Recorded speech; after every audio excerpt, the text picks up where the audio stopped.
Donc bonjour à toutes, puisqu'aujourd'hui vous êtes en majorité féminine. Bienvenue pour cette petite conférence qui, tout en simplicité, vous propose de découvrir ce qu'est la géobiologie. En tout cas, une des facettes de la géobiologie, parce que chaque géobiologue va travailler différemment. Donc bien entendu, ce que je vais vous proposer aujourd'hui, c'est ma vision des choses, ma manière de travailler. Mais quand vous irez voir un autre géobiologue, il aura d'autres méthodes, d'autres outils. Et c'est ça qui est extrêmement intéressant parce que c'est très riche et marne. Bien, donc du coup, je vous propose de commencer avec la question de base. Est-ce que vous savez ce qu'est, de manière générale, la géobiologie? Qu'est-ce que ça veut dire ce mot? Qu'est-ce que ça représente? Qu'est-ce que ça implique? Parce que nous, la géobiologie, on le voit tout de suite comme un géobiologue qui vient et qui va faire des choses dans notre intérieur, dans notre lieu de vie, pour améliorer l'espace. Mais avant ça, qu'est-ce que c'est de manière générale la géobiologie? Tout ce qui est sur la Terre.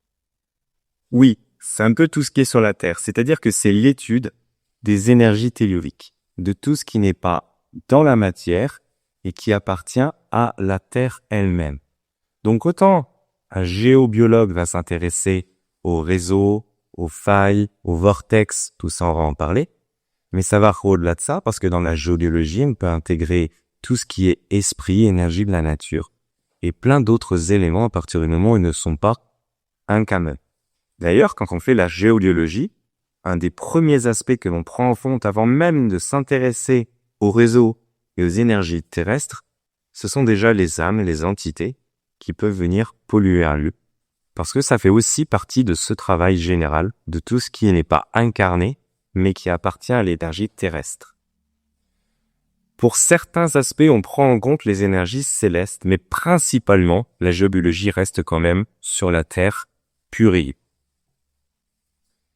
que c'est OK pour déjà cette approche? Non, t'as mais pas sous la Terre. Oui. Les réseaux et ces éléments sont en partie sous la Terre, mais ils émanent vers la surface. Donc tout dépend de ce que tu appelles sous la terre. C'est certain que quand on va parler de failles, de cours d'eau, oui, c'est sous la terre pour la plupart du temps, à part si on a une maison sur pilotis sur une rivière. Dans ces cas-là, on n'a pas besoin d'avoir affaire à un géobiologue pour les savoir. Donc oui, on va aller chercher ces énergies qui sont sous la terre de notre point de vue, mais ça reste des énergies terrestres. Ces énergies, où que l'on soit, au-delà de notre habitat, elles ont une influence énorme sur notre propre harmonie dans tous nos aspects. Elles peuvent influencer notre santé, elles peuvent influencer nos humeurs, elles peuvent influencer tous nos aspects. Et selon où est-ce qu'on va se situer, déjà au quotidien, on peut avoir des ressentis différents. Quand je vais sur un site sacré, ce qu'on appelle un site sacré, souvent c'est des endroits où ont été établis des temples. La plupart du temps, les temples ne sont pas mis là par hasard. Quand je parle de temples, bien sûr, je parle de temples de différents empires, mais nos églises et nos cathédrales sont bâties sur d'anciens temples. Il y a eu toute une période où il y avait cette connaissance des réseaux et des énergies telluriques. Et les temples étaient, à 99%, bâtis sur ce genre de nœud. Pourquoi je vous dis ça? Parce que déjà, vous, quand vous allez vous diriger dans un de ces sites, on oublie complètement l'aspect religieux, on y va juste avec notre ressenti. On peut déjà sentir une vibration différente quand on est dans un de ces lieux ou quand on est au tout venant. Si on oublie cet aspect vraiment de site établi, quand on se promène, il y a des endroits où on se sent bien et des endroits où on se sent moins bien quand on est à l'écoute de nos perceptions. Eh bien, très souvent, c'est dû à ce genre de manifestation. Est-ce qu'on se trouve au niveau de la Terre, des réseaux, des croisements, des vortex qui nous font nous sentir bien parce qu'ils nous élèvent et au contraire moins bien parce qu'ils nous accueillissent? Est-ce qu'on se retrouve confronté à des énergies, des entités, des âmes? Voilà. Tout ça, c'est le monde invisible et tout ça, c'est la géobiologie. Donc, c'est pas exclusivement observer des réseaux et éventuellement les barrer. C'est vraiment tout cet aspect qui doit être pris en compte. Mais la géobiologie moderne va aussi rajouter quelque chose que les anciens ne faisaient pas pour la simple et bonne raison que ça n'existait pas à l'époque. C'est de prendre en compte les ondes électromagnétiques et l'influence de l'électricité et des appareils qui peuvent dénaturer la vibration d'un Ça aussi, ça fait partie de la géobiologie. En tout cas, de la géobiologie moderne. Donc, on n'est plus vraiment dans les énergies terrestres, mais parce que la géobiologie moderne devient ce qui impacte l'environnement de manière négative et de manière positive. C'est pas positif. Ça peut être positif. C'est ça que représente, par exemple, la géobiologie sacrée.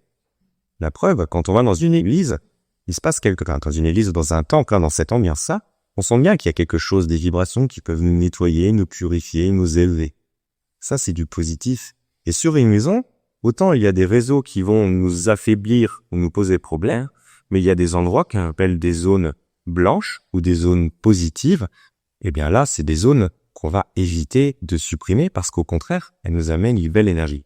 Tout dans l'univers a ce rapport équilibré yin et yang. Et du coup, il y aura autant d'énergie positive que d'énergie négative. Vous allez comprendre quand je vais parler des réseaux.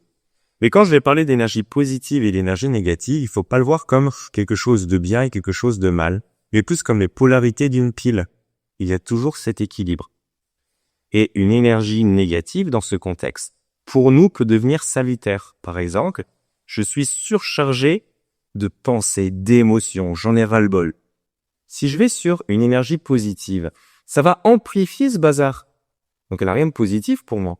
Si je vais sur un réseau négatif, ça va absorber ces énergies négatives pour moi. Et du coup, moi, ça va me permettre d'aller mieux. Par contre, si je reste trop longtemps sur ce réseau, ça va finir par absorber d'autres éléments comme mes propres énergies et là, ça va m'affaiblir. Donc, tout est une question, en fait, de mesure et de comment est-ce que je vais explorer et exploiter ces vibrations. Mais c'est pas du tout une notion de bien ou de mal. Et quand on fait un travail en géobiologie, on ne cherche pas dans la maison ou le lieu que l'on vient libérer tous les aspects négatifs.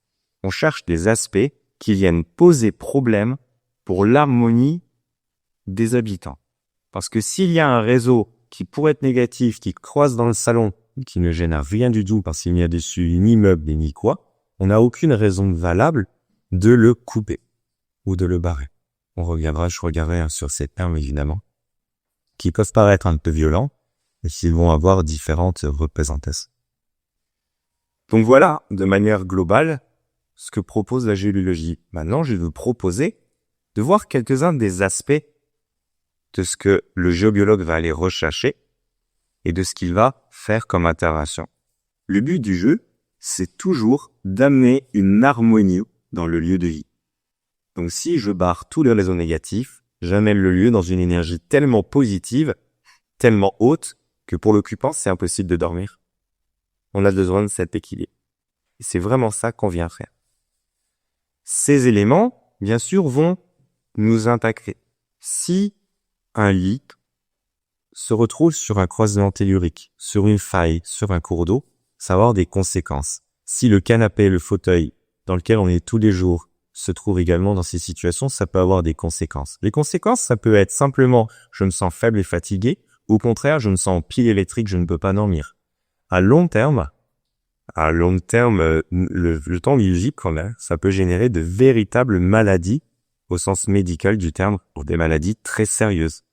Et pour certaines de ces maladies, sur lesquelles la médecine allopathique bloque, pour nous, géobiologues, il suffit d'intervenir, de libérer cet élément qui vient vider la personne de son énergie pour qu'elle retrouve une forme de santé.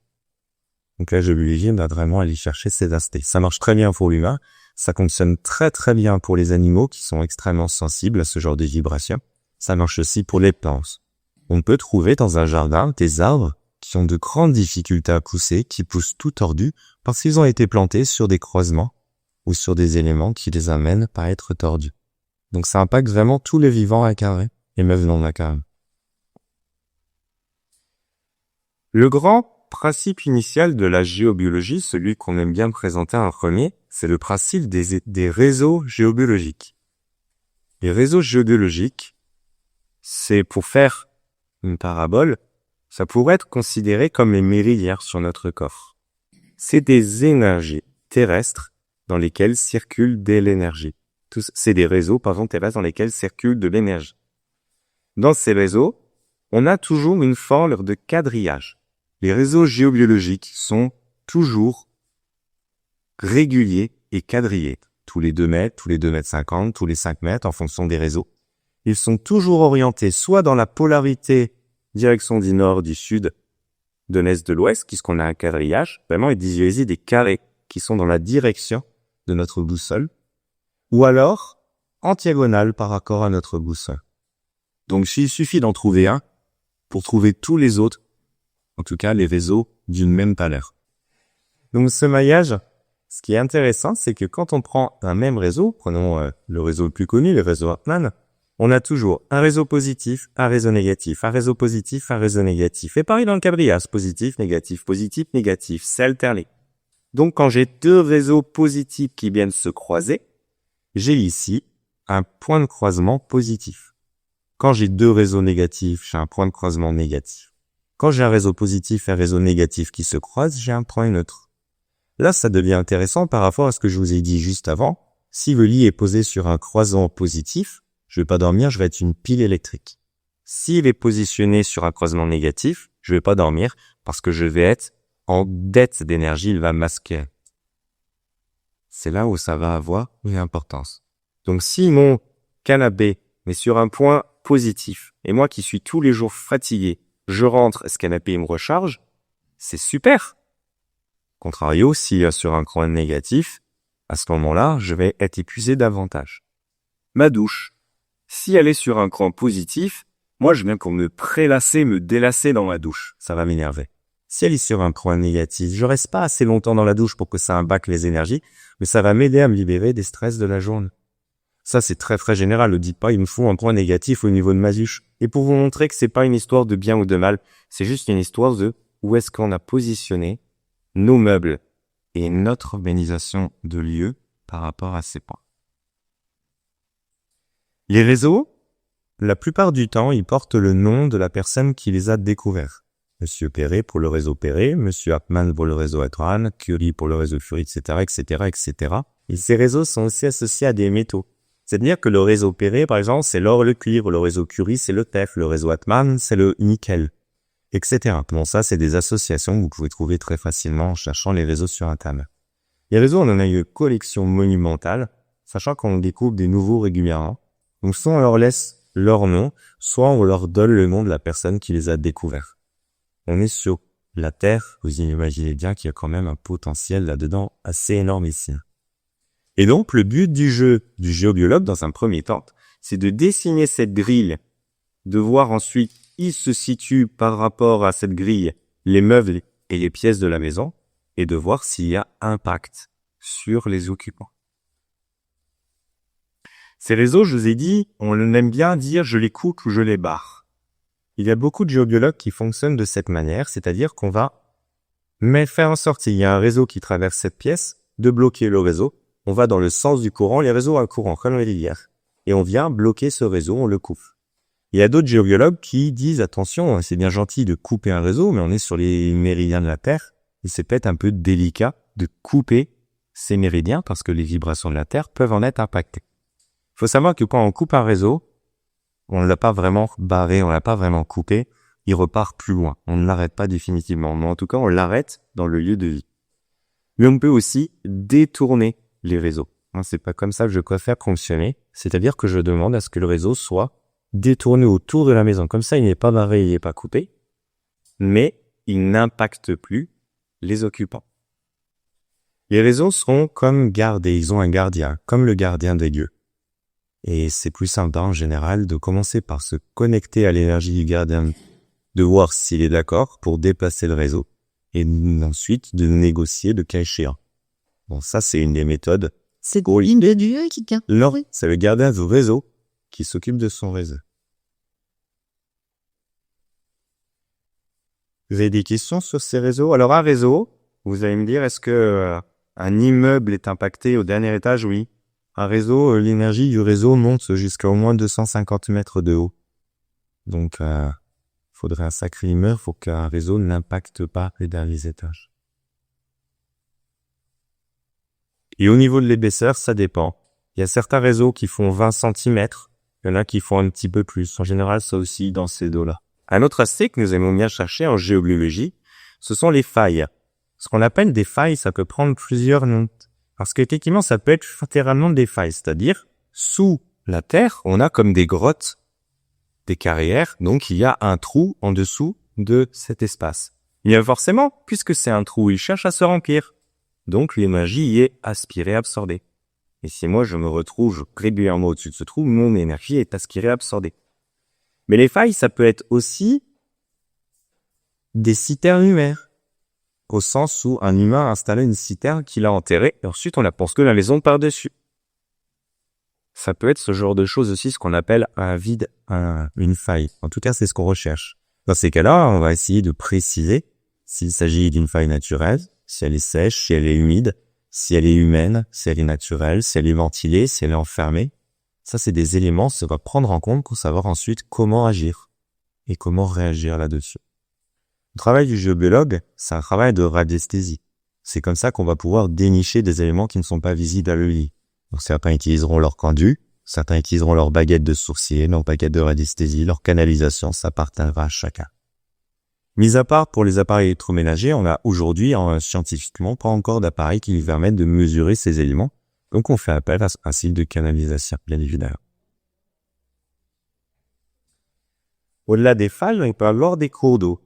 Pareil, des rivières souterraines, ou alors des eaux stagnantes sous terre. Après tout, quand on creuse un puits, on tombe bien sur une rivière. Alors pour le coup, c'est pas uniquement de l'énergie. Il y a réellement de l'eau sous terre qui vient nous impacter sur notre eau. Dans ces cas-là, bien sûr qu'on ne doit pas couper l'eau qui passe. On ne peut pas arrêter l'eau simplement par une action spirituelle, mais on va couper l'énergie de l'eau. Donc l'eau va continuer de circuler, mais l'énergie ne circulera plus dans la maison de manière à ne pas impacter les occupants. Des fois, ce sont des rivières souterraines qui sont asséchées, mais il y a encore la mémoire de l'eau qui continue de circuler. Là aussi, c'est des éléments qu'on va essayer de trouver. La profondeur, la proportion du courant, si c'est de l'eau ou si c'est de la mémoire de l'eau. Tout ça, c'est des recherches à faire en la main pour savoir comment agir et réagir. Est-ce que la vitesse de hausse de l'eau, ça peut avoir un impact? Oui, on mesure le débit. On mesure le débit parce que des fois, ça peut être super intéressant si c'est doux. Parce que comme ça, je vais la laisser. Et donc, je sais que c'est là. Je vais juste déplacer mon fauteuil pour ne pas être impacté. Mais je sais que si je suis surchargé, je vais la mettre là et doucement, ça va me faire du bien. Si je suis surchargé en émotion ou autre. Par contre, si le débit, c'est un courant beaucoup trop violent, là, ça peut être problématique parce que je vais pas pouvoir, ça va vite me libérer de mes problèmes et ça va aussi me décharger de ma propre énergie. Et là, ça peut générer du mal. Donc, on prend en compte le débit autant que la profondeur, autant que ça passe.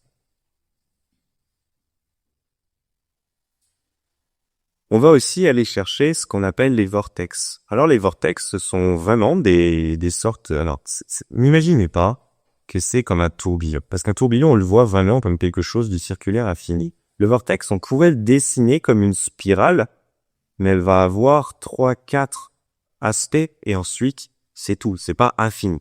Et le vortex, c'est toujours double. On va avoir un vortex lévogire et on a une sorte de tuyau qui remet un vortex extrogène.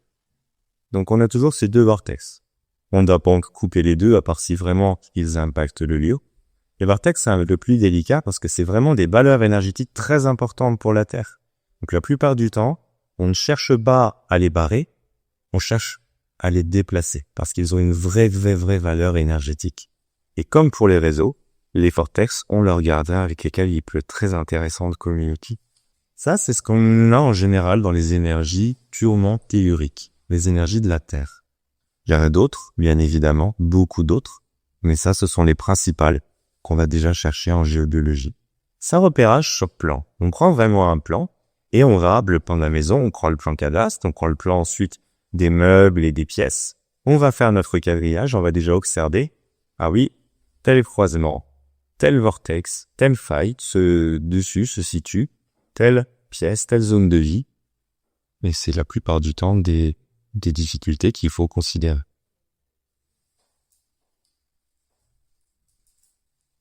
On arrive à bien différencier les énergies du quadrillage et les énergies des vortex, et c'est tout différent. Mais quand tu vas être en radiesthésie, tu vas chercher d'abord tel réseau, puis tel réseau, tel réseau. Ensuite, tu vas chercher ensuite tu vas chercher les vortex. Tu vas pas tout chercher d'un coup. Parce que là, effectivement, tu aurais un bouillon. Et dans un bouillon, tu trouves aucun légume. Non, on les fait un par un. Mais on se retrouve avec un plan, avec des dessins, des couleurs sur lesquelles on a manifesté les énergies telluriques. Ça peut aussi être très, très intéressant. C'est ce que je propose quand je fais de la géobiologie, de trouver également les points positifs, même dans le jardin ou autour, pour que les personnes le sachant se disent, écoute, moi, je vais aller me poser un banc dehors à cet endroit, je sais que je me recharge. Un banc dehors à cet endroit, je sais que je me décharge. Donc, je succombe et je suis fatigué. Je vais d'abord me décharger de ce qui m'enquiquine, et ensuite, je vais me recharger d'énergie positive. Parce qu'on les a définis dans la matière, on peut après les exploiter pour notre énergie. Et Tariq, comment ça? Qui de positif et négatif paraît de la Parce que tu mesures, lorsque tu as considéré les réseaux, tu vas vérifier s'il est positif, s'il est négatif, quel est le sens du courant du réseau. D'accord. Quel est le sens du courant de l'eau et le vortex, dans quel sens ça se lance. Alors, je vous ai dit, on est sur les énergies telluriques et pas tant de ça les énergies cosmiques. Et pourtant, il y a une exception, si je peux dire. C'est ce qu'on appelle les cheminées cosmotelluriques. Pour le coup, elles font les deux. Elles relient la Terre tellurique et le ciel cosmique. Les cheminées cosmotelluriques, ça pourrait être comme une espèce de plante. Il y a une forme de racine souterraine, un bulbe. Ensuite, elle s'élève, elle monte relativement haut. On peut monter plus de 70 mètres. Enfin, je dis haut, c'est haut. Et on finit avec une espèce de petit bulbe à nouveau. Et ces cheminées, quand elles sont là, si je suis dans la cheminée, elles me font foncièrement rien de bien négatif. Elles peuvent être positives, négatives, un peu comme les croisements. Sauf que ces cheminées, elles vont avoir des bras, comme des espèces de tentacules. Et les bras des cheminées sont tout le temps négatifs. Donc moi, si je suis sur un bras qui arrive à moi, avec l'avant, je suis sur un point négatif. Donc là, ça peut être assez problématique par rapport à comment est-ce que je vis les choses. Donc les cheminées, c'est vraiment des présences, comme les anges, les archanges, les esprits de la nature. On communique avec elles. Donc le travail pour leur demander, pour les chasser, entre guillemets, c'est de leur demander positivement de partir. Les cheminées, c'est une entité, donc ça reste pas, Ça reste parce que c'est des énergies qui sont hors de l'espace et du temps. Donc si tu veux, elles ne restent pas, mais pendant centaines d'années. Donc toi, tu as le temps d'y habiter à côté de la cheminée. Donc il suffit de se connecter à elles, c'est des énergies très douces, très féminines, et leur demander très très respectueusement, soit de déplacer leurs bras, soit de partir si nécessaire. Une petite anecdote, les nids d'hirondelles qui sont mis sur les fenêtres, ils viennent se déposer sur les fenêtres, ça bloque l'entrée des bras des cheminées cosmotelluriques. C'est une des raisons pour lesquelles on dit que les hirondelles portent bonheur. Elles protègent le. Est-ce que vous avez des questions sur ces cheminées cosmotelluriques? Donc ça aussi, c'est un aspect que le géobiologue va venir chercher. Alors, des cheminées cosmotelluriques, je vous ai dit, il existe des positives, des négatives. Il en existe encore beaucoup. C'est un peu comme dans le règne animal, on va avoir plusieurs sortes de poissons. Et qu'est-ce qui fait qu'elles viennent là? Parce que les cheminées, elles flottent, elles se promènent à leur rythme qui est très lent. C'est juste qu'elles se trouvent là à cet instant. Il y a des éléments qui les attirent. Ça peut être aussi d'autres raisons. Dans ces cas-là, c'est au géobiologue de trouver quels éléments l'ont attiré. Et il faut libérer les éléments qui les ont attirés pour qu'elles puissent... Elles viennent d'où? Elles viennent d'ici, elles habitent ici. Oui, elles ont toujours été là, au même titre que nous, au même titre que les animaux. Oui, qui se calent aussi, pas dans la terre, ça. Je vous ai dit qu'il y avait les méridiens de la Terre, qu'on peut caler, les réseaux géobiologiques. Il y a aussi des points d'acupuncture et des chakras. Des points spécifiques à tout lieu.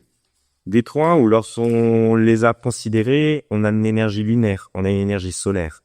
Des points où on va avoir une relation avec les ancêtres. Des points où on va pouvoir purifier l'espace, où on va ancrer l'espace. Ça, c'est un travail différent et en même temps très intéressant. C'est qu'au lieu de libérer les lieux, on va chercher où sont ces points pour au contraire avantager un peu le lieu parce que ces points, on peut y faire des actions qui vont valoriser la vibration du lieu. Donc personnellement, quand je fais un travail en géobiologie, j'aime chercher ces coins et les proposer à la personne pour qu'ensuite elle puisse savoir où est-ce qu'elle peut honorer ses ancêtres si ça lui parle. Où est-ce qu'elle peut faire en sorte que le lieu soit toujours enraciné?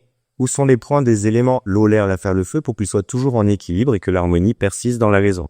Ça, c'est des choses que l'on peut faire aussi Et c'est très intéressant du coup d'aller chercher ces coins. Ça aussi, c'est un travail de géobiologue. Pour vous dire que la géologie, c'est pas uniquement de lever ou de retirer les problèmes, c'est aussi de trouver des moyens pour encore améliorer l'espace.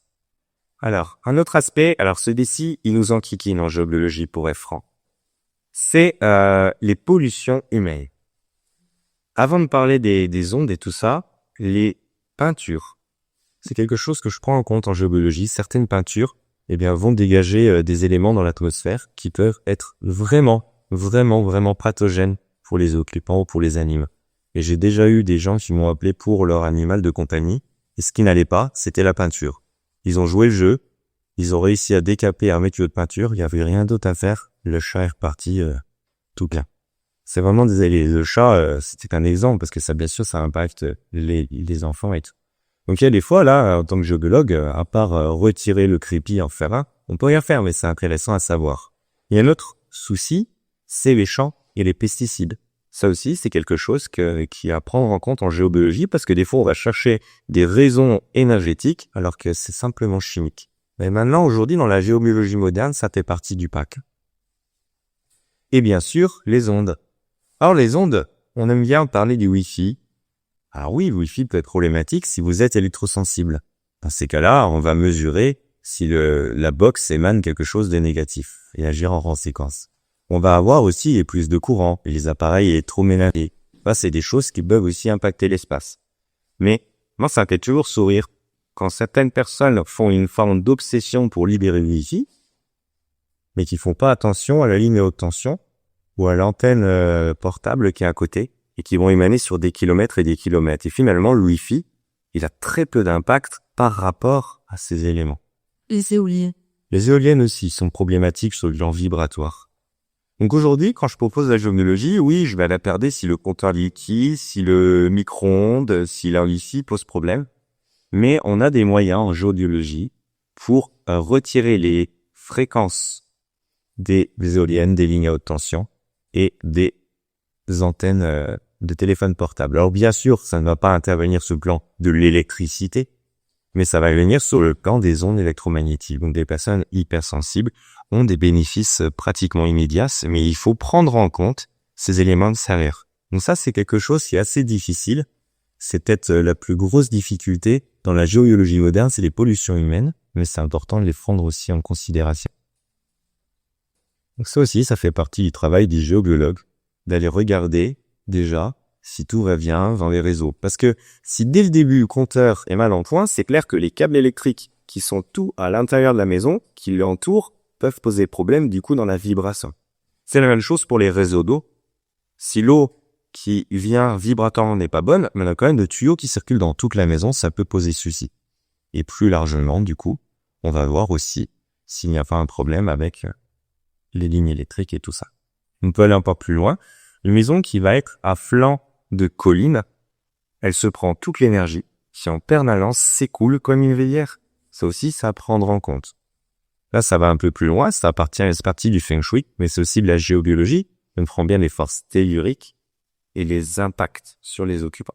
Donc on va aussi regarder, où se situe l'habitat par rapport au paysage environnant. Les maisons qui se trouvent au sommet d'une montagne, sur une plaine, à flanc de colline, on n'a pas le même des interventions à faire. Des questions sur ces aspects? Je vous ai parlé des âmes et des entités. Bien évidemment, on les prend en compte. Alors, j'ai des confrères qui, dès qu'ils arrivent, disent il faut tout de suite retirer les âmes, les entités, ils vont enquiquiner le lieu, ils vont enquiquiner dans mon test. Dans certains cas, c'est vrai. Moi, ce que j'ai pu constater, c'est que si je m'attelle tout de suite aux âmes et entités, lorsque je fais ensuite mes nettoyages, parfois ça en révèle d'autres qui étaient cachés. Et comme j'ai déjà fait les âmes et entités, je vais pas forcément regarder dont je pars, il y a juste des âmes qui étaient là, qui sont toujours là, que je n'ai pas vues. Donc aujourd'hui, je m'ai simplement porté par mon pendule ou mon travail de radiesthésiste pour savoir dans quel ordre réaliser les actions. Et des fois, donc, je vais tout de suite faire certaines âmes, je vais en venir plus tard, ou des fois, je n'y touche pas pour le moment. Je fais en sorte d'être protégé pour ne pas être impacté. Je fais mon travail et ensuite, je vais libérer les âmes des entités parce qu'à ce moment-là, elles seront toutes révélées. Les âmes, je parle de nous, des fins, des âmes qui subissent pas et les entités, de tout ce qui n'a pas une incarnation terrestre. Je n'allais pas forcément plus loin sur ce sujet. J'ai fait une conférence sur les âmes et les entités. Mais en tout cas, ça fait partie du travail des géobiologues de faire du passage là. Mais il y en a qui vivent très bien avec leur... Il y en a qui vivent très bien avec les âmes, mais c'est comme avec les réseaux. C'est pour ça que le but du géobiologue n'est pas de tout chasser, il est de travailler pour harmoniser le lieu. C'est vraiment le mot, créer une harmonie entre l'espace et les occupants. Donc je l'ai retiré, ce qui désharmonise mon orchestre. Et au bout d'un moment, j'ai pas retiré des instruments. J'ai réharmonisé tous les instruments pour que tout fonctionne ensemble. C'est plus ça le travail. Parce que si je dois tout retirer, j'ai juste un lieu qui sera sans vie. Et là, c'est un non-sens. C'est plus énorme. Et alors, dans un immeuble, si un travail de géobiologie est fait pour un appartement, les appartements autour, au-dessus et en bas ne sont pas... Ça dépend sur quel plan. Par exemple, si tu es au 2e étage et qu'il y a au-dessus de toi 3 étages et en dessous, tu viens faire venir un géobiologue. Tout ce qui est réseau tellurique, tout ce qui est vortex, tout ça, c'est bon pour tout le monde. Tout ce qui est entité, il y en a dans tous les appartements, ça sera uniquement ton appartement. Et du même principe, tu peux dire, moi je suis sensible à ma Wi-Fi, mais tu vas forcément être impacté par les Wi-Fi des entourages. Et ici, ça devient délicat, on peut pas les semer à toutes les portes pour dire couper Wi-Fi. Dans ces cas-là, on a d'autres méthodes pour un petit peu brouiller les Wi-Fi extérieurs. Mais le travail des géobiologues sur la Terre va impacter tous les meubles, mais les autres aspects ne vont pas forcément impacter. Donc les autres iront un petit peu mieux, mais c'est même pas gagné, parce que si ton lit à toi n'est pas au même endroit que le lit du voisin du dessus, moi j'ai libéré les réseaux qui enquiquinent ton lit, mais je vais pas toucher à ceux de cet espace. Et à la limite, tu changes un truc, c'est bien pour eux, mais le voisin d'être deuxième, je dors plus bien, moi. Non, généralement quand on va barrer, on prend en compte le voisinage. C'est quelque chose dont on fait attention. Parce que le but du jeu, quand je disais je déplace mes réseaux, c'était pas le renvoyer chez le voisin. C'est faire en sorte qu'il n'impacte en aucun cas les humains. Donc normalement, quand j'ai la géobiologie dans un lieu où il y a plusieurs habitations, on prend en compte le voisinage, partie des des tests conformes. Sinon, ça n'a aucun sens de libérer les personnes pour embêter les autres. C'est plus du tout du travail de lumière. Je vous ai parlé des âmes, des entités. On a des portails énergétiques et vibratoires également qu'on va prendre en compte parce que c'est comme ces efforts astrales par lesquels se faufilent différentes énergies. Ça peut être des portails lumineux, ça peut être des portails beaucoup plus délicats. Alors évidemment, si je chasse des âmes mais qu'il y a un portail qui les amène à passer en permanence, à ce moment-là, c'est problématique. Donc le géobiologue va aussi regarder ces principes pour libérer les portails. Vous voyez, la géobiologie n'est pas que le travail de la Terre, c'est aussi tout ce qu'il y a autour dans l'environnement. Et encore, là je suis en géobiologie, et il y a aussi l'harmonisation d'habitat qui va être encore un autre travail. Pour libérer un lieu, c'est tout un bazar. Mais on y arrive. Voilà à peu près les éléments principaux que vont faire les géobiologues. Alors pour ça, soit on va libérer les espaces, soit on va mettre en place des éléments qui vont améliorer la vie. Alors ça peut être embêtant. Le géobiologue qui m'a formé, qui barrait les réseaux, il les barre en mettant des symboles contre le mur. Donc tant que le symbole est là, ça marche très bien. Puis il y a eu des problèmes pour des personnes qui, au bout d'un moment, se disaient puisque ça va bien, je retire le symbole, mais forcément le réseau revient. Donc on va mettre des fois en place des éléments qui vont permettre une harmonie d'espace, mais si on retire ou on déplace l'élément, eh bien les désagréments reviennent. Donc le travail du géobiologue, c'est aussi de voir avec l'occupant comment est-ce qu'on doit installer des choses pour qu'elles ne gênent pas la personne au quotidien, mais qu'elles ne soient pas ensuite déplacées. C'est des choses physiques ou est-ce que ça peut être des dessins, Ça va être les deux, ça va être des ondes de forme, des dessins, ça va être des éléments physiques. Si je commence à installer des pierres pour libérer les ondes pour enraciner le lieu, la personne qui vit dans la maison a intérêt à les entretenir, à les purifier, les recharger. Elle n'a pas intérêt à les retirer ou les déplacer parce que sinon, elle retrouvera ses inconvénients. Est-ce que vous avez des questions sur tous ces aspects? Parce que là, ce que j'ai envie de proposer, c'est quelques petites techniques faciles à mettre en place de votre côté. Bien sûr, je ne parle pas d'aller vérifier le quadrillage, tout ça. Ça, c'est un travail plus important à faire en amont. Mais déjà, des petites astuces au quotidien, vous allez pouvoir très facilement appliquer. Alors déjà, les minéraux. La phytothérapie, c'est vraiment un des éléments fondamentaux qu'on utilise en géobiologie. Très peu de géobiologues n'utilisent pas les pierres. Je dis pas qu'on est obligé. Je dis juste que c'est quand même un outil tellement évident, c'est dommage de s'en priver. Donc, tout simple, 2 pierres faciles à trouver et relativement peu chères, c'est une labradorite, une tourmaline. Bien sûr, il y en a des milliards d'autres et vous pouvez adapter de la shungite, etc. Mais déjà, la shungite est plus chère que la tourmaline. Mais vous mettez une shungite sur votre box ou une tourmaline sur votre box et vous mettez une labradorite d'une forme honorable, on va dire 2 points côte à côte dans notre salon. Déjà, vous avez absorbé toutes les énergies négatives avec la labradorite, dont les émotions, et vous avez absorbé toutes les ondes électromagnétiques avec la tourmaline. Donc tout d'un coup, ça arrête en permanence de balancer les éléments désagréables et nocifs. La tourmaline, c'était comme le shungite. Oui, la tourmaline et la shungite, dans ce rôle anti-ondes, vont avoir une énergie plus ou moins identique. Certains disent que la shungite est plus efficace. Moi, par expérience, je trouve qu'on a les mêmes résultats pour le Wi-Fi. Peut-être pour d'autres éléments électromagnétiques, mais pour le Wi-Fi, à mon sens, la tourmaline est aussi efficace. On peut mettre une shungite. L'idéal, c'est même de la mettre en pyramide, parce que comme ça, elle va absorber les énergies et les envoyer pour qu'elles soient transmettées. Alors, si vous mettez une pyramide pour le coup, faites attention qu'il n'y ait pas d'appartement au-dessus du vôtre, parce que là, vous envoyez les éléments du dessus de l'eau, et c'est pas très cool pour les voisins. Et pareil, c'est des pierres que l'on va s'amuser ensuite à nettoyer, recharger régulièrement, parce que ça va être comme des éponges. Si elles sont saturées, elles vont plus pouvoir absorber d'eau. Donc elles n'absorberont plus d'énergie. Oui, mais elles sont rien de négatif. Non, on est un négatif.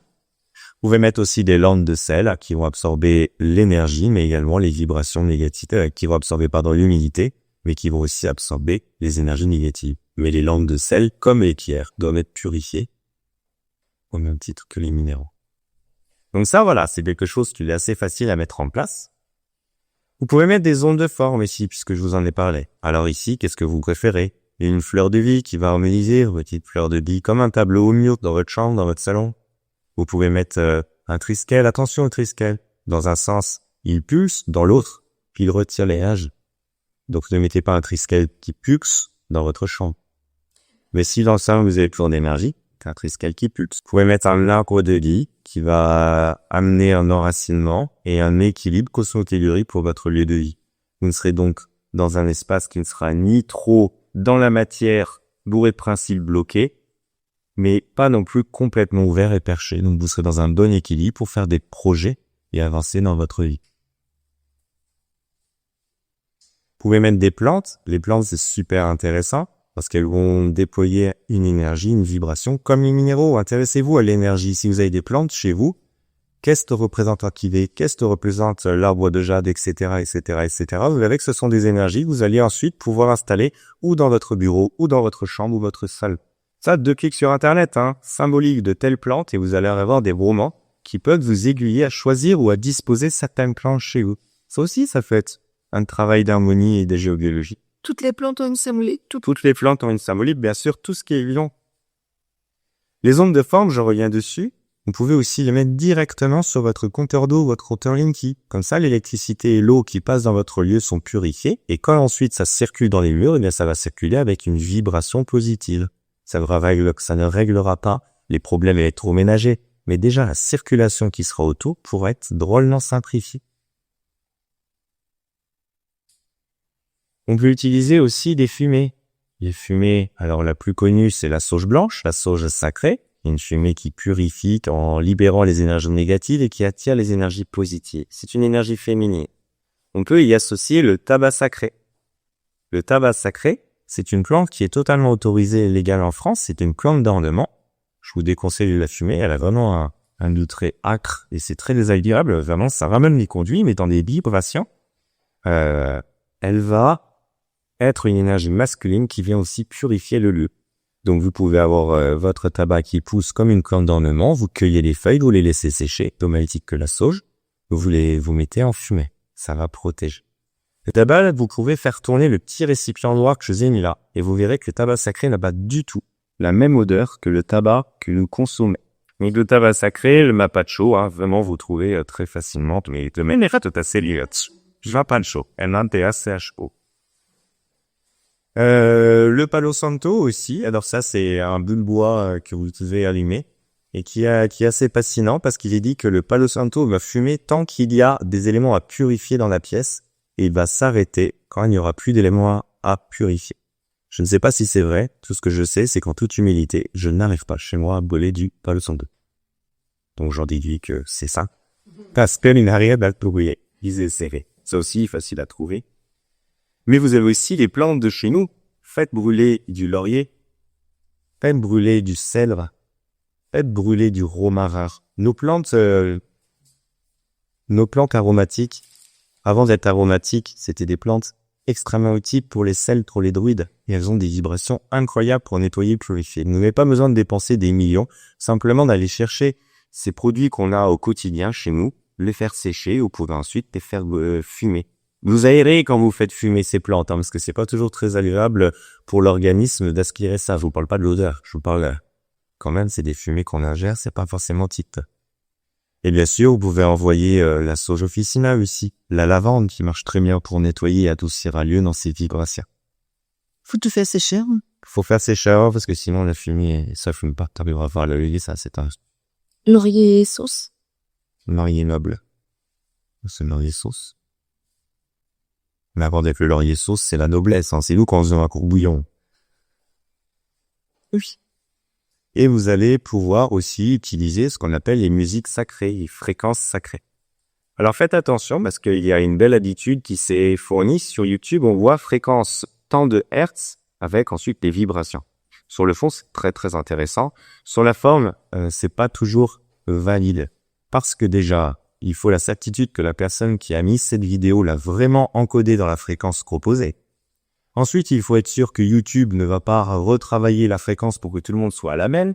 Et il faut être sûr ensuite que l'outil que vous utilisez pour envoyer votre enceinte, elle garde aussi la fréquence initiale. Donc pour travailler avec les fréquences sacrées, méfiez-vous, c'est très très intéressant. Mais c'est pas parce que vous envoyez la vidéo YouTube que vous allez avoir la fréquence qui est marquée dessus et des 3 éléments à prendre en compte. Bon, ça se vérifie facilement avec un fréquence mètre, mais en tout cas, c'est pas parce que j'ai envoyé que... Par contre, vous pouvez tricher. Vous pouvez envoyer la musique que vous trouvez comme ça et dire « Je demande à l'énergie représentée par cette fréquence de se transposer, de se distiller au travers de ce son. » Et même si la fréquence elle est en 440, vous voulez du 432 Hz, et la 432 Hz va venir sur le 440 pour se digeler. Mais faites la demande au lieu de vous contenter. C'était se renvoyer. Donc voilà quelques techniques qui sont relativement faciles. Bien sûr, c'est à faire au quotidien, mais après tout, c'est comme nous, on se douche régulièrement et il y a de nettoyer, purifier notre lieu régulièrement. Quant aux entités, si vous avez suspicion d'entité, eh bien vous devez vous demander à l'archange Michael de faire passer toutes les âmes, de libérer toutes les entités qu'il est possible de libérer. Vous allez déjà avoir un super ménage d'accompli. Vous pouvez aussi demander à vos anges gardiens. Ça mange après d'eux. Donc ouais. Pour les réseaux, pour les failles, là, c'est des éléments qui sont un peu plus techniques que quelque chose qu'on va faire au quotidien. Voilà, avez-vous quelques questions sur tout ce qu'on a lu jusqu'à présent? Parce qu'on a terminé cette petite présentation. Donc, si vous êtes intéressé, bien sûr, je propose la formation en géobiologie où vous apprenez en détail tous ces éléments et vous apprenez comment les ressentir, comment les nettoyer, les libérer. Ou alors, moi, j'interviens toujours en 2 fois. Dans une première étape, je fais en amont et à distance l'état des lieux, les plans de la maison. Je fais vraiment tout ce que je trouve. Et ensuite, je mets de place pour mettre ça en application. On pourrait tout faire à distance, c'est possible. Mais si vous êtes dans un réseau géographique qui justifie moins de 2 heures de route, je viens me déplacer et vous montrer vraiment comment vous pouvez ensuite garder et maintenir et embellir mon travail. Oui, les 2 heures de route depuis Dijon. Bisous. Voilà. Merci. Merci, ça c'est pour votre attention. Oui, je vous souhaite une très belle soirée.